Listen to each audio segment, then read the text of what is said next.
Friends, இன்றைக்கி நம்ம restaurant செய்யற நண்டு குழம்பு எப்படி செய்கிறேன்னு பார்க்கலாம். இப்போ வந்து அதுக்கு ஒரு கடாயில் 2 குழிக்கரண்டி அளவு எண்ணெய் ஊற்றிக்கோங்க. எண்ணெய் நல்லா சூடாகட்டும்.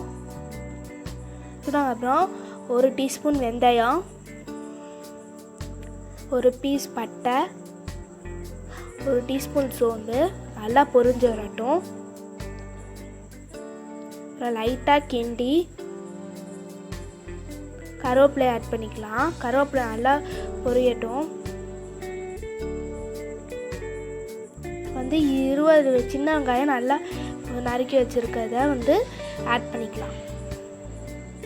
ஆட் பண்ணி மிக்ஸ் பண்ணிக்கலாம். இப்போ குறுக்காக 2 பச்சை மிளகா அதையும் ஆட் பண்ணி மிக்ஸ் பண்ணிக்கலாம்.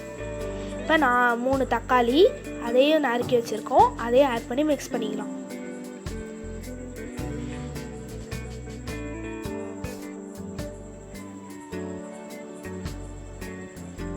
வந்து இதில் உப்பு ஆட் பண்ணுறோம் கொஞ்சமாக, ஏன்னா தக்காளி எல்லாம் வதங்கினதுக்காக. ஸோ இது வந்து கொஞ்சமாக ஆட் பண்ணிக்கோங்க. இப்போ வந்து நண்டு ஆட் பண்ணிடலாம். நண்டு ஆட் பண்ணிட்டோம். இப்போ வந்து இந்த வதங்கின பொருளோட நல்லா இந்த நண்டையும் சேர்த்து மிக்ஸ் பண்ணியிருக்கோம். நல்லா மிக்ஸ் பண்ணுங்கள். இப்போ வந்து மசாலா ஐட்டம் ஆட் பண்ண போகிறோம். 2 டீஸ்பூன் மிளகாப்பொடி, 3 டீஸ்பூன் மல்லிப்பொடி,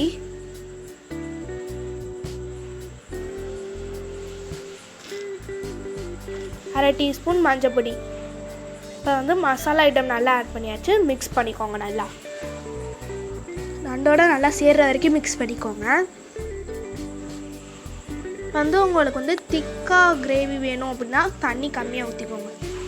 இப்போ வந்து நம்ம முன்னாடியே உப்பு ஆட் பண்ணிட்டோம். ஸோ வந்து இப்போ வந்து தேவையான அளவோட பாதி அளவு உப்பு ஆட் பண்ணிக்கோங்க. ஏன்னா ரொம்ப உப்பு ஆட் பண்ணோம்னா கலக்கும் உப்பு. இப்போ வந்து உங்களுக்கு திக்காக கிரேவி வேணும்னா கம்மியாக தண்ணி ஊற்றிக்கோங்க. இல்லாட்டி நிறையா கிரேவி வேணும்னா கொஞ்சம் வந்து தண்ணி நிறையாவே ஊற்றிக்கோங்க. இப்போ வந்து மிக்ஸ் பண்ணிக்கலாம் எல்லாத்தையும். நம்ம நல்லா மிக்ஸ் பண்ணியாச்சு. நல்லா கொதி வந்துடட்டும். வந்து ஒரு எலும்பச்சம் பழத்தோட கொஞ்சம் கம்மியாக புளியை கரைச்சி வச்சுருக்க தண்ணியை வந்து ஊற்றிடலாம். வந்து நல்லா மூடி போட்டு கொதி வந்துடட்டும். கொதி வந்ததுக்கப்புறம் வீட்டிலே அரைச்ச நண்டு மசாலா பேஸ்ட் ஆட் பண்ணுறோம். இது உங்களுக்கு அளவு இதெல்லாம் தெரியும்னா டிஸ்கிரிப்ஷனில் பார்த்துக்கோங்க. இந்த பேஸ்ட் ஆட் பண்ணியாச்சு. இந்த பேஸ்ட்டையும் நண்டோட நல்லா சேர்கிற அளவுக்கு கிண்டிக்கலாம்.